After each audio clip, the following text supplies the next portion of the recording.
Yo, what's up, everybody? It's J2O, keeping real FOREX King. I'm out here with Paul, and he's doing his thing big on YouTube with the live trading, mainly during the Asia session, but he probably let us know any new updates. So, Paul, glad to have you on for this interview. Thanks, man. Appreciate the invite. And can you tell us a little bit more about yourself, like your background, and how did you get started trading with Forex?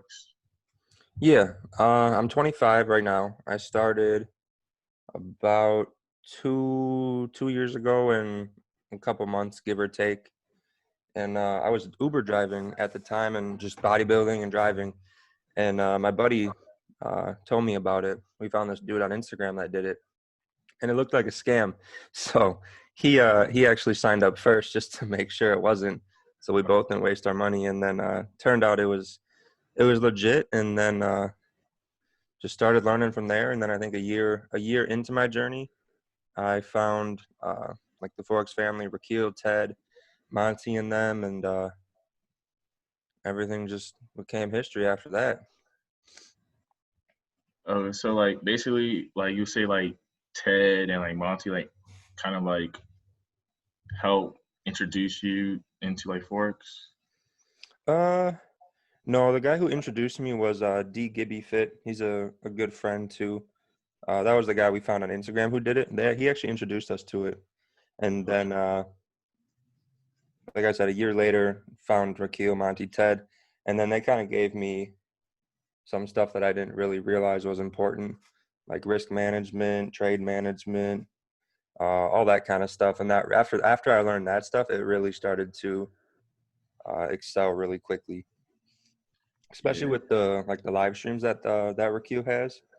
It was really easy to learn because like he's taking the trade in front of you. He's not just like marking up a chart that's already happened and saying, well, this is what it did kind of thing. He's saying like, okay, Yeah. if this happens, then this will happen, and then you kind of watch it happen in front of you. It was just so much easier to learn and learn quickly that way.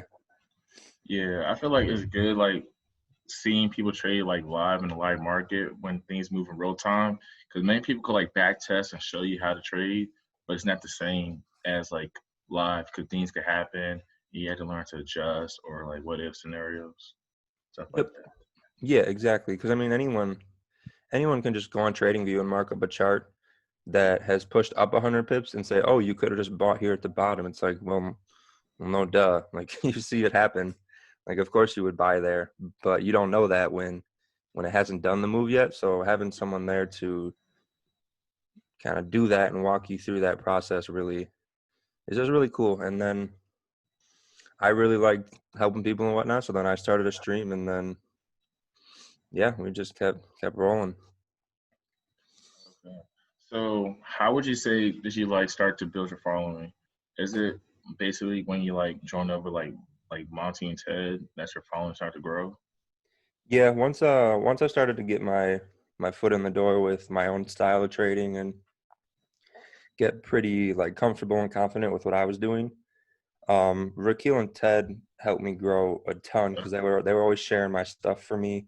Like whenever I would tag them on Instagram, they would always repost it or they would shout me out or something like that. So that grew it a ton initially, and then ever since the YouTube, it's just consistently grows. I don't know, 50, 100 people every couple days, every week, and YouTube really helps a lot as well. And I know you probably get this question asked all the time. How do you handle the question when people ask, "Is forex a scam?" So I know many people who trade, especially who do well, people will ask "Yo, is it a scam?" I just laugh, to be honest with you. Um, it depends on the person. So if they're super bullheaded and they don't want to listen, they can't understand any other perspective than their own, then I don't even waste my time. I'll just laugh. I'm like, okay, you have your opinion. But if someone's a reasonable individual that can be like, this is what I think, but I'm open to hearing you out kind of thing, then I'll really kind of get into it and explain it a little more. But I mean, it's just like stocks, but it's a different market. And if someone can't understand that, it's just they just got to go do the research on their own to really see that it's not a scam. Or I mean, the way I like to look at everything in life is like you can't really have a like for sure set opinion on something until you go do it yourself, kind of thing. So like if you just talk about something you don't know about and you're like firm on it, but you've never even done it yourself, I feel like you're kind of misleading people that way. True. Like especially when once you finally get your first withdrawal, no matter what amount it is, like that sounds like a good indication that yo, it's real. You can like do this again or even get better once you Hmm. really make your first withdrawal. Many Yep. people just don't really know until they actually, you know, truly withdraw. Yep. Yeah, you just got to do it and you got to try it, and then you can make like a for sure opinion on it, kind of thing. I agree. And let's talk about just like Asian sessions, because I know like that's how I found you. Because I noticed Wickstone live trades, the New York session live streams, Monty London, and then you're on Asia session. So Yep. that's when I went on your streams and I was watching. I guess most of you guys trade GBP, JPY on all the streams. It seems like that's like the main pair you guys trade. Yeah, GJ's kind of the baby. And GJ's a go-to. so what made you want to like focus mainly on Asia session Uh, for these couple months or? yeah, I mean, to be honest, it was just kind of like that niche. So nobody did or does Asian session because it's not like the most optimal session.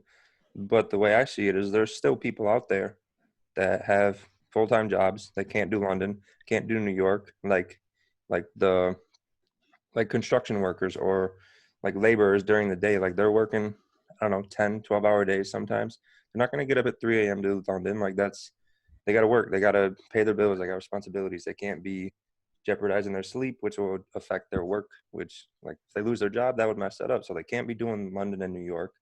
So the only session they can actually show up to is Asian session. And those people still, even if we can't take a trade like last month and so far into this month, where there's really not been any good Asian session volume to do anything, but we can still like answer questions, go over some charts, and hopefully at least get their foot in the door and get them on the right path to be able to do those more optimal sessions. But they can still take advantage of the slower sessions, regardless of if we get a trade or not, kind of thing. So it's instead of just leaving those people behind because hey, the session sucks, let's Yeah. just not do it. There's still people there that can only do that session, so we can still try to help them a little bit. But it was that, and just nobody did it, and I felt like I could help some people that were kind of getting left behind. That's true. And I know like for Asian session, like they have like good news like the AUD. So like I know like in the past I mostly like focus on Asian session mainly for like the news when it's like news events because that's obviously more movements in the market. But I know like right now, ever since Corona, things changed. The little market's a little different right now. And lately, this season of summer, the summertime season, Asian session is like not looking too good right now. But Yeah, it hopefully things was. change. Yeah, it was. Up until about like the past 5 weeks, I think it's ranged every single session. And last month it caught me almost every session, which was unfortunate. But we learned to move on. But before that, I think that was kind of like peak Corona season or whatever you want to call it. It was moving incredible. Like we'd see 10 to 15 pip move pre-Asian. Then we'd see like a 20, 30 pip move within the first hour of that Tokyo Open. And then we'd see another little 10, 12 pip move from like 8 to 9 p.m. Central Time. Yeah. And everything's just kind of went away. It'll kind of spike up and then spike down and then just kind of go sideways till London. Yeah. So like now it's like you got to be like real like when now if you trade Asian session, you got to be like real like sharp with your like targets. Like quick scout moves because the way it's moving. Like it's a lot of pullbacks. Yeah, I think if you were gonna still do Asian, you'd probably have to drop into like a 5 minute to really get a quick scalp from like a supporter or resistance because it's gonna stay within that like 1 hour or 30-minute little range it's in. If Yeah. it breaks out, it's gonna just fake out and come right back in. So if you can get a quick 5 minute scalp, I think you could do it that way. But I mean, I don't do the 5 minutes, so kind of just I'm just waiting for the session to start moving again, and then we're gonna start. We'll start hitting it like we used to be. But until then, we just gotta wait. Like I got guys in the group, and like I was saying last month, they caught me almost every single session in the range because I'd be like, okay, today's the day. GJ's gonna move. I can feel it. It's gonna move. And I did that all month, and it just did not work. So now I'm just like, I'm just gonna wait for it to move. And there's some guys in the group that are like, oh, it's gonna move good today. I can feel it. It looks good. And I'm just like, you know what? Let's just let it move first, and then take advantage of it. Because if it moves for 3 or 4 days and you don't take the move, it's not that big of a deal. You didn't really miss out. But now we know that the market's actually going to behave a little bit better versus kind of being like, you know what, today's the day. And then in 6 months' time, it doesn't move at all. It's like, well, Yeah. now you just kind of ruined, it's just messing up your day. So I'm just kind of hanging out and waiting for the session to start moving. And then Asian session streams will start to pick up again. But until then, I feel like if I'm streaming the Asian session for 3 hours when it's not doing anything, kind of waste of my time, waste of other people's time, and it could be influencing people, making them think they should be taking a trade. When Yeah.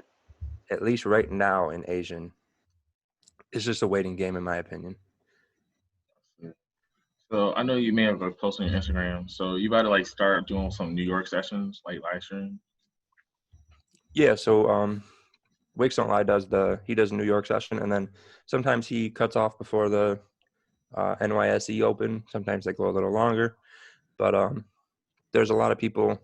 I mean, from the messages I got, that it'll just kind of be like a extended New York session stream. So pretty much once Rakil's done, I'm going to be doing the New York session. So it'll be like 8:30 to 10:30 a.m. Central Time.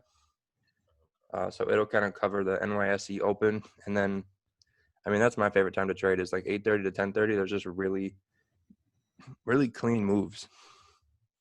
So, and I think that'll make streams a little more fun, some better trading opportunities and whatnot. So,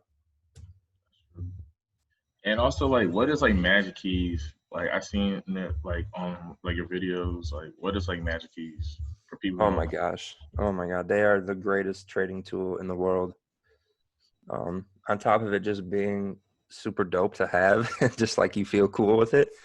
It really takes your risk management and your trade management to a whole new level. So it's like this little keypad, and you can do like auto break even, you can close fulls, like full positions, custom, you can close half.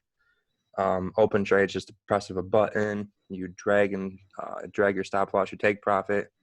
It's just super, super quick and convenient. But what I really like about it is I feel like you have to go out of your way to change your risk and like actually over risk. So I think it has a preset. You can set a preset so it'll always risk a certain percent. But if you want to risk more, you have to physically you have to press a button and then change it um, from like 1 to 2 or whatever you want to change it to. And to me, it's just like that's an extra step, just like extra energy you're using that you really probably don't need to.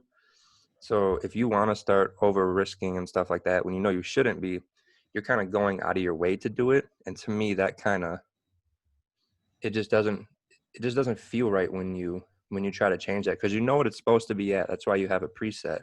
But when you change that, I feel like it's going to make people hesitate on trying to over risk. So I think it's really good in that aspect to at least help people not over risk.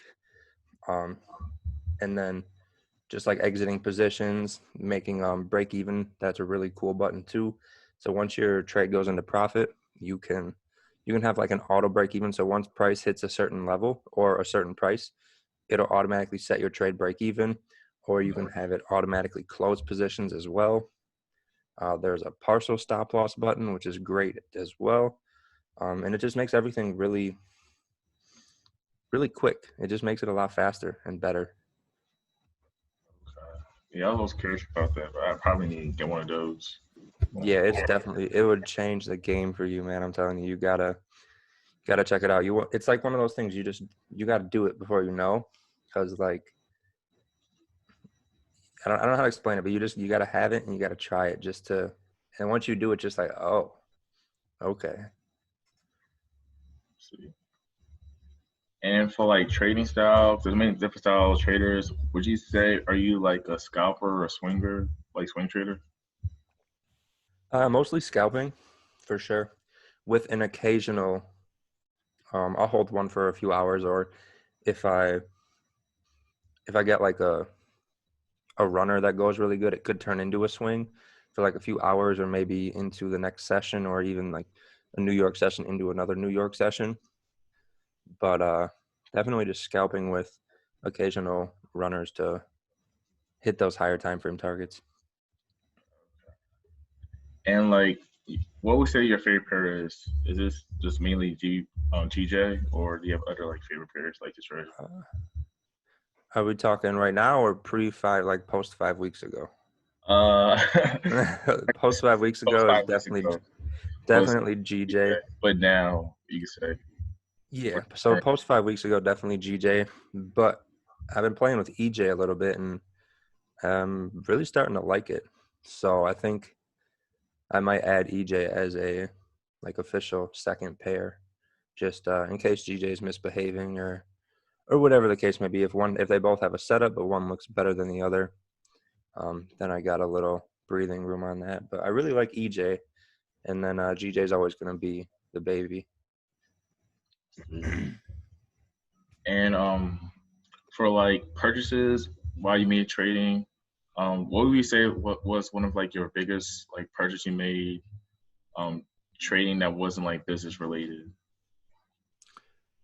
You mean like for learning or for like a Uh, purchase I made for myself? for yourself. Definitely. Um, so for me, it wasn't always. I mean, I have two purchases I can talk about, but for me, all I wanted was to just be able to pay all my bills and not have to like worry about them, and to be able to do it with trading, like from my office in my apartment or home, wherever I'm at. So that was always like the main goal. But I was able to get. I always wanted a desktop computer that had like the glass, and then it had the RGB colors in it. So I finally got that, and then I got my number two dream car. So that was pretty cool too. So those would be the two purchases I got. But the biggest goal was always just when bills are due, just I can pay them. I don't have Yeah. to worry about it, because I was always really bad with financials growing up. I never, as soon as I got money, I spent it and it was gone. I didn't save anything. And then, or if bills were due, I just paid the bill and then I was back to being broke again. So it was always just, I didn't want that feeling anymore. I wanted to be able to do that and then be able to provide for my significant other as well, which I'm able to do too. So those are the two biggest ones, but I did get my car and my computer that I always wanted to.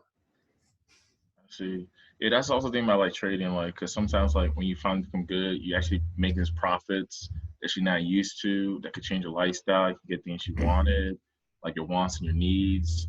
So like when you start to like finally be profitable and make money, do you feel like were you like prepared to handle like the results of being good in trading? Like were you able to handle like the money, like your new income generated from trading?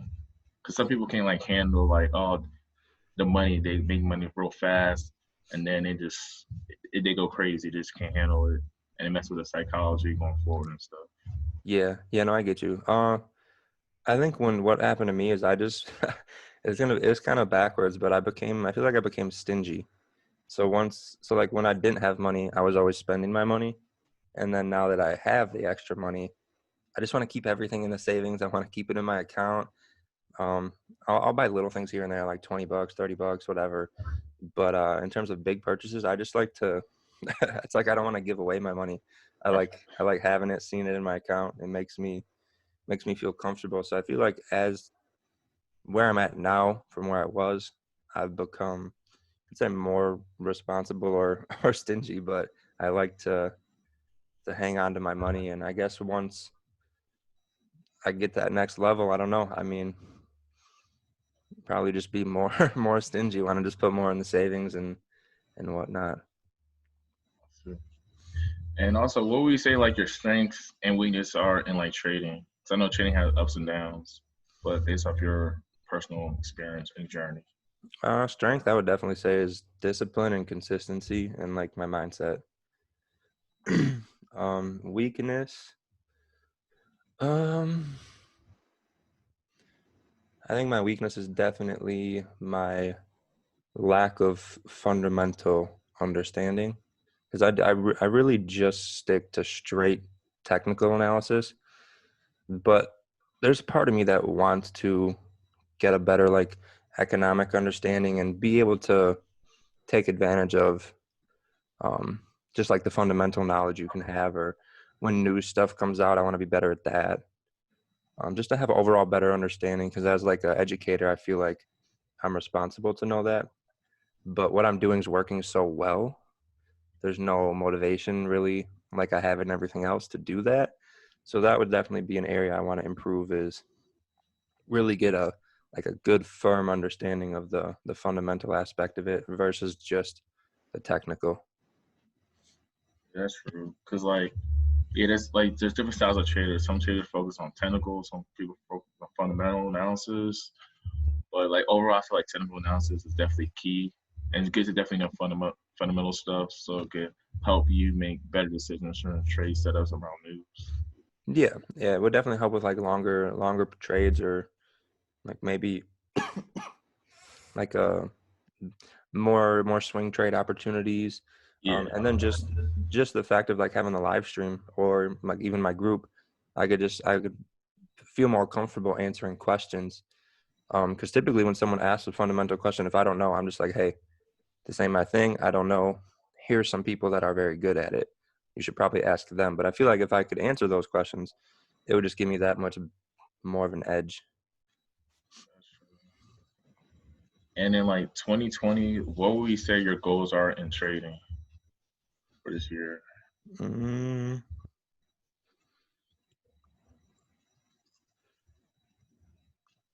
I mean, you can just say win more, lose less, I guess.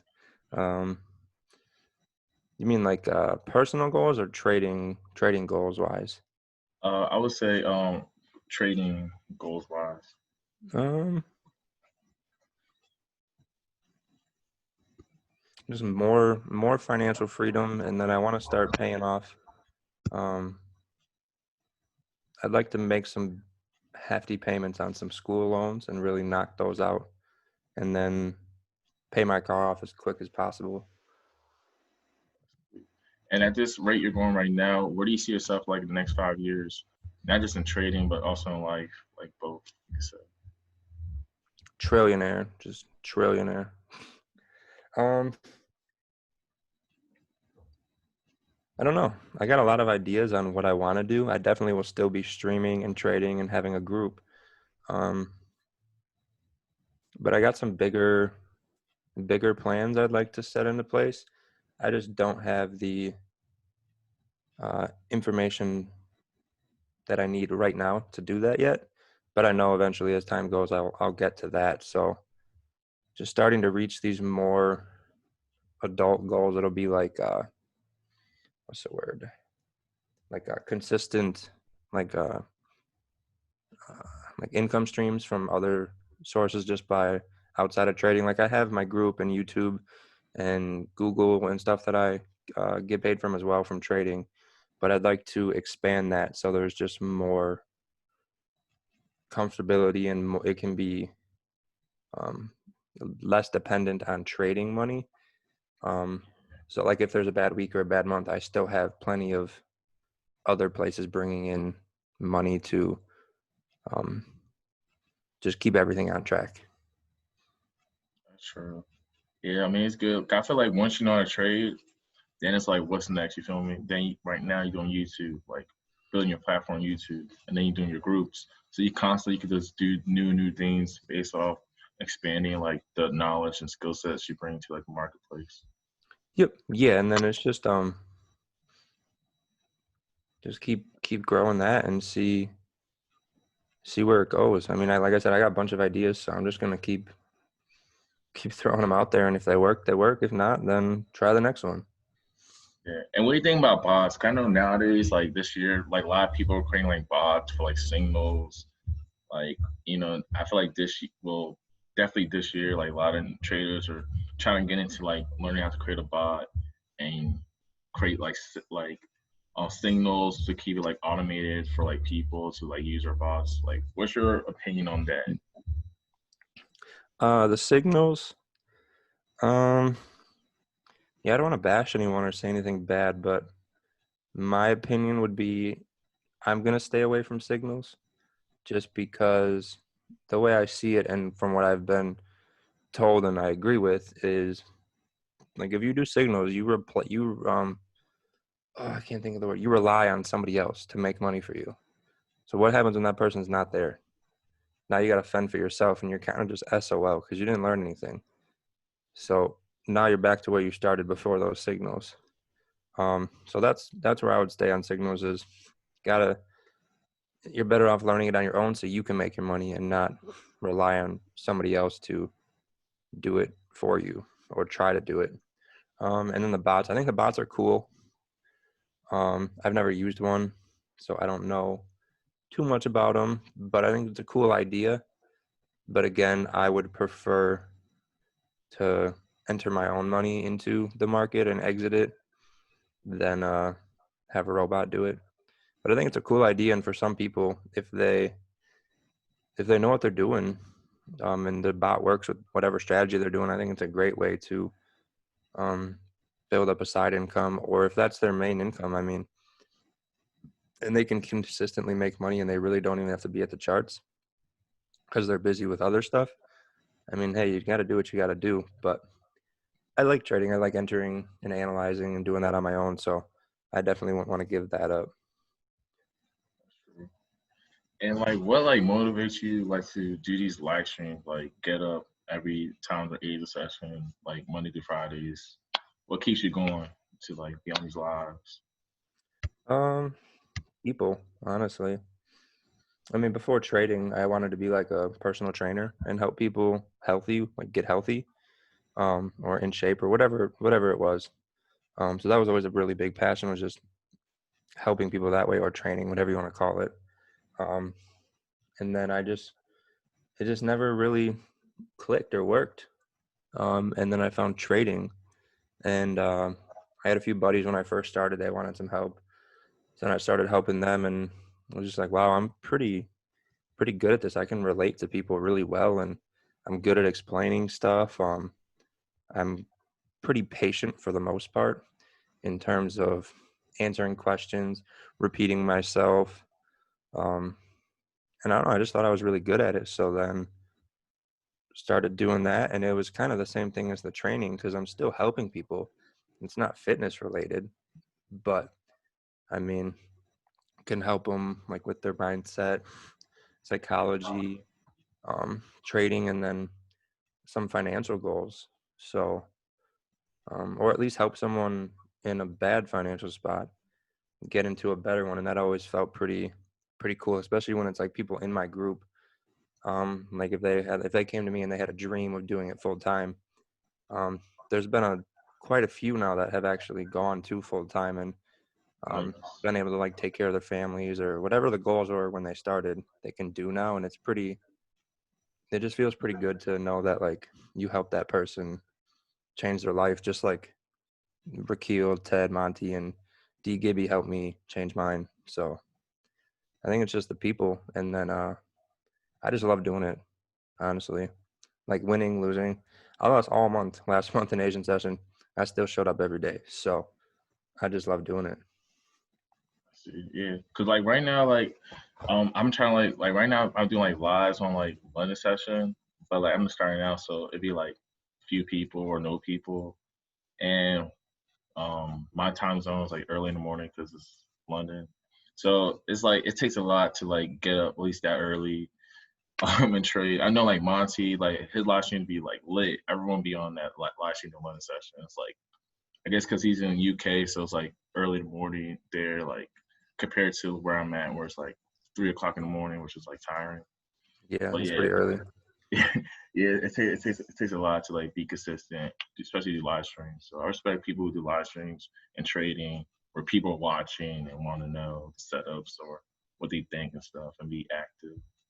Yeah, I think that's kind of the hardship with doing this kind of stuff is when you do it and nobody shows up, you kind of, part of you could be like, you feel not appreciated, or like what you're doing isn't good enough, but it's not the case at all. It's just, you just got to do it long enough and you got to keep doing it. Like when I started the live streams, I think the first 4 months, we barely cracked 100 people. But I knew every single one of those 86 people that showed up pretty darn well. And then just out of nowhere, it just starts growing. So like, I mean, like for your stream, you just got to keep doing it, because it's not, I feel like a lot of people, they think like, oh, someone already does New York, 2 people do London, or maybe 3, however many, whatever. There's not enough room for me, but that's not true. There's so many people in the world that even if people are already watching someone else, maybe they just, regardless if you're a better trader or not, or your streams are more fun, maybe they just like you as a person better. And there's going to be plenty of people that like what you do, or what Monty does, or I don't know who else streams London, but there's going to be plenty of people that maybe they just don't like one person, or maybe they relate to this person better, so they learn better. So everyone has a different perspective. So I don't think people need to be like, oh, there's not enough room for me. There's plenty of room for everyone, and everyone's going to have something different to offer, which just expands the help we can bring to the community to help more people. So definitely just keep doing your thing for sure. Yeah, I agree. Because I mean, it's like I said, YouTube Live. That's why I found you. I'm like, okay, and then I appreciate the value you bring to like agent session around that session time, which not many people trade live during agent session. So Yeah, I don't and know like, if anyone does. yeah, and I know like you talk about like losses. So what's your like thought process and how you handle losses in the market? 'Cause I know like some people who lose, they feel like they suck because they lose. They don't really understand like there's many reasons why you could lose a trade, but not really mean you suck because you lost a trade. So what's your thought process of how you handle losses in the market? How I handle it now, it was either just probability just didn't play out, or I took a dumb trade. Most of the time, it was just probability didn't play out, because in Asian session, that was mostly all of my losses. New York, I was trading probably 80 to 90% in New York session, and then Asian was just crushing it, like in a bad way. So I just need to stop trading Asian. And I mean, like where I'm at now, it's just kind of like, as long as I always stick to my 1 or 2 rules I have, I'm gonna be fine. And if I don't, then that was the mistake. I didn't stick to my rules, but that rarely ever happens. But in the beginning, it was always, okay, what am I doing wrong? Why aren't I winning? I need to be winning every time. Like, where did I mess up? And I think it was just, sometimes you didn't mess up. Sometimes the trade just didn't work out. And if you do the same thing 10 more times, you're probably going to win 9 or 10 more times. So it was just a matter of perspective. Like, you can take the same strategy, and if you take 100 trades, I think Ted's the one who really ingrained this into my brain. Take the same strategy, do it 100 times. What happens? And I know if I take my strategy 100 times, I'm going to win at least 80, 75, worst case scenario. But either way, worst case scenario or best case, like if I win 85, 90, I'm making money regardless. Yeah. And it's just a matter of not letting those few losses each week or each month make you change what you're doing. I think that's where a lot of people mess up, is they lose and then they change stuff. Their strategy could have worked out perfectly. They could have just won 10 in a row, and then they lost 1 and now they want to change something. That doesn't, people got to just understand that you're going to lose, but most of the time you can win. Yeah. So I feel like when people see like pay attention, a lot of people like screenshots of their profits and stuff after like that same trading session, they feel like, dang, what am I doing wrong? They have all these wins, all these stacks. So then people like change up their strategy, which affects trade. It also causes their profit to change because now the strategy is a little different. So they used to make a certain kind of profits. Now they might not because they changed it because they had like a loss and they feel like, oh, it's them because they see other people winning. So I feel like because people like social media, people like to look at other people's screenshots, so they feel like, dang, I missed the same setup or I didn't stay as long, so let me just kind of like change up what I do, and then it could affect how they like get the results from that by watching other people. Yep. Yeah. You just got to know that copying is only going to be more of a short-term gain versus long-term in the trading game. You got to have your own like strategy or at least rules, because then it's got to be what you're comfortable with. So and so might be comfortable letting their account go halfway into drawdown and just holding it to their target because they're that confident. Yeah. Where the other person, if their account goes halfway into drawdown, they're going to be having a heart attack and go to the hospital, and just like it's just not, they're not going to be comfortable with it. So you got to do what you're comfortable with. If you don't like losing more than 1%, then don't do it. But other person might be able to handle 3, 5, 6% drawdown and just take another trade right away after. So you got to figure out what you're comfortable with, and that really helps a lot too. I agree. And I got one last question. So, based off your experience with trading over these years, what would you say is like one of like your scariest trades like you ever made? I mean, made you like panic. The scariest one? Yeah. Does it have to have a good or a bad result? Either or. Well, for a good one, and it wasn't really scary. It was just kind of like I wasn't expecting it. So I think it was a few months ago in Asian. I placed a trade, and I don't know what happened, but it threw 2 10 lots in, and I think my total risk with the stop loss was only supposed to be like $95 per pip. And it threw 2 10 lots, which was much more. That was 200 per pip, and I closed one immediately, and then it took off like 20 pips. So it could have been a really big, good winner, but because I didn't want to see the loser be that big either, I closed it and made it the proper size. But it was just kind of like, whoa, I've never seen 2 10 lots. Those numbers are changing quick. So then I got out of one and then left the other one go, but it just kind of threw me off. And then I think the worst trade ever was in the very, very beginning. I was only trading news because for some reason I thought only trading news was the best way to do it. So I would just wait for a red folder news. I'd put buys and sell stops on. And I don't know what day it was. It might have been, I have no idea what news event it was, but the news came out. My MT4 froze. And then 20 minutes later, my account was just gone. It triggered both buys and sell stops with the spread, and everything was gone. And it sucked because the day before, I made like 1,100 on news in like a second, and then the next day, everything was gone. So I miss the good old days when NFP was actually moving like quick, like 70 pips or more, like real quick. But now, like ever since Corona, the NFP like news ain't the same. Yeah, everything will come back eventually, but just gotta get there, I guess. Gotta let all the media hype kind of settle down and let everything get back to normal.